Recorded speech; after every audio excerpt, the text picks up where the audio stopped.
अनुभवी dynamic leader चाहिएको छ। यो उहाँ भनेको गगन थापा नै हो। त्यही भएर आज तमाम नेपाली जनताले भन्न थालिसकेको छ, यसपालि गगन सरकार चाहियो, गगन सरकार चाहियो। तमाम नेपाली जनताले भन्न थालिसकेका छन्। त्यही भएर हामी 2 नम्बर निर्वाचन क्षेत्रको जनताले पनि छाती ठोकेर भन्नु पर्यो, चुपचाप होइन, खुल्ला भन्नु पर्यो। हामी रुखछापमा भोट हाल्ने, हामी गाछीमा भोट हाल्ने। यो हामीले चुपचाप होइन, अब खुल्ला भन्ने बेला आइसक्यो। हामीले 2 नम्बर निर्वाचन क्षेत्रको भविष्य बनाउनको निम्ति, यो 2 नम्बर निर्वाचन क्षेत्रको तमाम समस्या सम्बोधन गराउनको निम्ति हामीले आदरणीय उम्मेदवार आदरणीय डाक्टर मिरेन रिजाललाई हामीले जिताएर पठाउनु पर्छ, ताकि यो देशको अवस्था र व्यवस्थामा सुधार हो। तमाम 2 नम्बर निर्वाचन क्षेत्रका जनताले गर्व गर्न सकोस्। आज हामी मिरेन रिजाललाई जिताएर पठाए भने उहाँ गएर मन्त्री बन्नुहुन्छ। त्यही भएर त्यस्ता विद्वानलाई हामीले जिताउनु पर्यो। आज यो निर्वाचन क्षेत्रमा विभिन्न उम्मेदवारहरू होला, विभिन्न उम्मेदवारहरू छन्, धेरै छन्, तर आज डाक्टर मिरेन रिजालसँग बहस गर्न, वार्ता गर्न उहाँको तुलनासम्म कसैमा त्यति साहस छैन कि उहाँसँग तुलना पनि हुन्छ। त्यही भएर आदरणीय जनसमुदाय, यो चुनाव भनेको देशको अवस्था र व्यवस्थामा सुधार ल्याउने चुनाव हो। आज हेर्नुहोस्, आज विभिन्न षड्यन्त्र गरेर जेएनजी आन्दोलनलाई बदनाम गराउनको निमित्त आज यो देशमा विभिन्न षड्यन्त्रहरू भएको थियो। आज हेर्नुहोस्, जसले हाम्रे आफ्ना नेपाल आमालाई चलाएको अवस्था छ। सिंहदरबार भने नेपाल आमा हो, सर्वोच्च अदालत चलाएको अवस्था छ।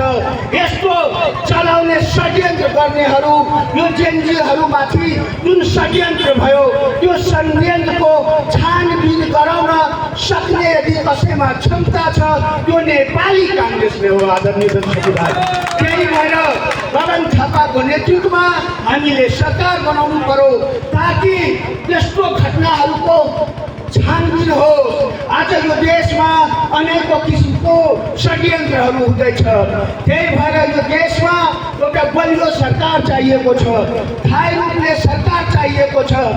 जति बेला तपाईहरू इतिहास हेर्नुहोस्, जति बेला नेपाली काङ्ग्रेस बलियो अवस्थामा थियो, यो देशमा धेरै कम समस्याहरू थियो।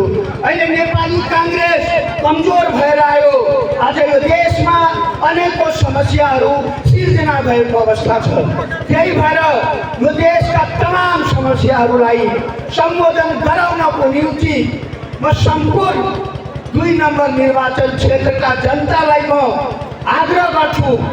यही मञ्चबाट म खुट्टा ढोगेर म आग्रह गरे, यसपालिको चुनाव प्रत्यक्षमा पनि रुखछाप, खुल्ला रुखछाप, प्रत्यक्षमा पनि रुखछाप, समानुपातिकमा पनि रुखछाप, ताकि हाम्रो बहुमतको सरकार बनोस्। आज युवाहरू विदेशमा जुन दुख गर्दैछ, यो हाम्रै देशमा रोजगारको सिर्जना हो। त्यसको निम्ति 5 वर्ष चल्ने स्थायी सरकार चाहियो। आज तमाम देशवासीले यो कुरा बुझिसकेको छ।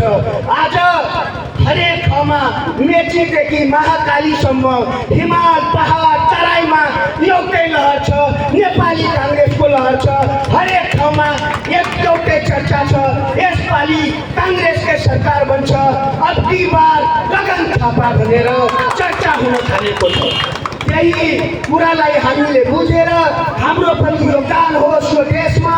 त्यही भएर हामी तमाम 2 नम्बर निर्वाचन क्षेत्रका वासीसँग म अपिल गर्न चाहे, हाम्रो सौभाग्य हो हामीले डाक्टर मिरेन रिजाल जस्तो विद्वान उम्मेदवार पाए।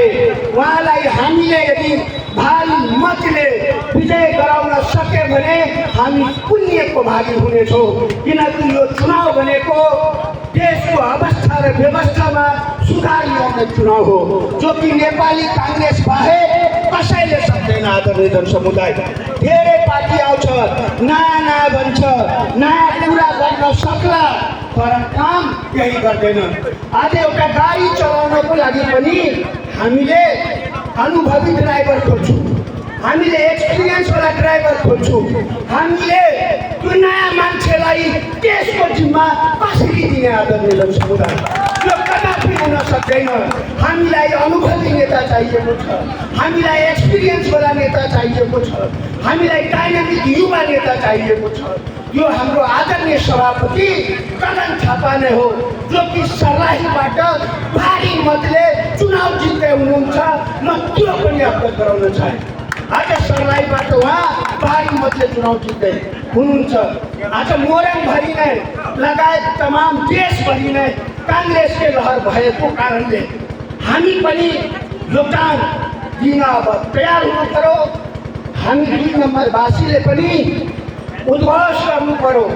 यसपालि हामी चुनाव भारी मतले जित्दैछु भनेर हामीले पनि उद्घोष गर्न सक्नु पर्यो। त्यति भन्दै आफ्नो शब्द यही विराम दिए। धन्यवाद। जय नेपाल।